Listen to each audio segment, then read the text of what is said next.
વડોદરા શહેર પોલીસ કમિશનરશ્રીની અધ્યક્ષતામાં એમપી એમએલએની સંકલનની બેઠક મળી હતી, જેમાં એમપી ડૉક્ટર હેમાંગ જોશી દ્વારા વિવિધ મુદ્દે રજૂઆતો કરવામાં આવી હતી।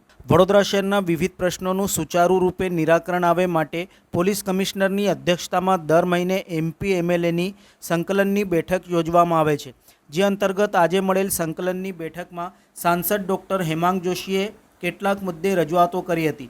તેમણે જણાવ્યું હતું કે આજની બેઠકમાં સૌથી મહત્ત્વનો પ્રશ્ન જે સૌ ચૂંટાયેલ પ્રતિનિધિઓએ મૂક્યો હતો તે ટ્રાફિક નિયમન અને ટ્રાફિક બાબતે લોકોને રાહત મળે તેવો હતો।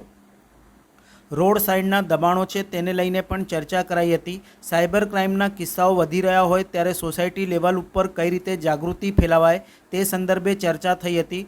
મોહલ્લા બેઠકમાં જનપ્રતિનિધિઓ દ્વારા પ્રોહિબિશનનો મામલો સામે આવતો હોય છે ત્યારે તે અંગે પણ કાર્યવાહી સંદર્ભે જણાવાતા પોલીસ કમિશનર દ્વારા કરાયેલ કાર્યવાહીનો રિપોર્ટ બેઠક દરમિયાન આપવામાં આવ્યો હતો। પોલીસ મથકમાં વહીવટદાર જે પોસ્ટ નથી પણ કામગીરી થાય છે, જેમાં બદલી થવા છતાં અટેચમાં એ જ પોલીસ સ્ટેશનમાં નોકરી ચાલુ હોય તેવા લોકોને પોલીસ સ્ટેશનથી છૂટા કરી આખી સિન્ડિકેટને તોડવાનું પણ સૂચન કરવામાં આવ્યું હતું। વડોદરા મહાનગરના પોલીસ કમિશનર શ્રી નરસિમ્હા કુમારજીના અધ્યક્ષસ્થાને તમામ ધારાસભ્યશ્રી અને અમારા સૌની આજે સંકલન બેઠક હતી।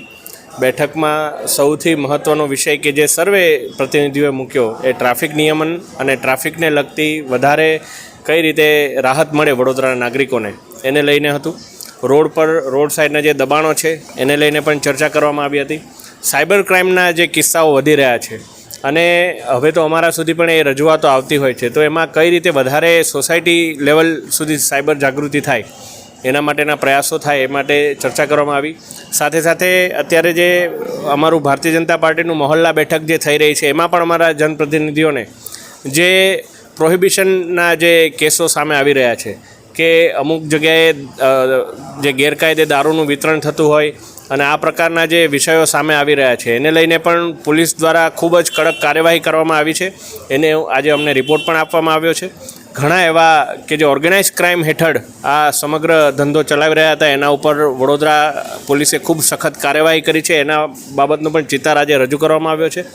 અને એની સાથે સાથે કોઈ એવા પોલીસ સ્ટેશન કે જેમાં પોલીસ વહીવટદાર એ પ્રકારનું જે ટર્મ વપરાતી હોય, હકીકતમાં આવો કોઈ પોસ્ટ હોતી નથી, પરંતુ જેનું ટ્રાન્સફર થઈ ગયું હોય તો પણ અટેચમાં એ જ પોલીસ સ્ટેશનમાં હજુ એમની નોકરી ચાલુ હોય તો એવા લોકોને તાત્કાલિક અસરથી એ પોલીસ સ્ટેશનથી છૂટા કરી અને આખી સિન્ડિકેટને તોડવાનો પ્રયત્ન કરવો એ બાબતે પણ સૂચન કરવામાં આવ્યું છે।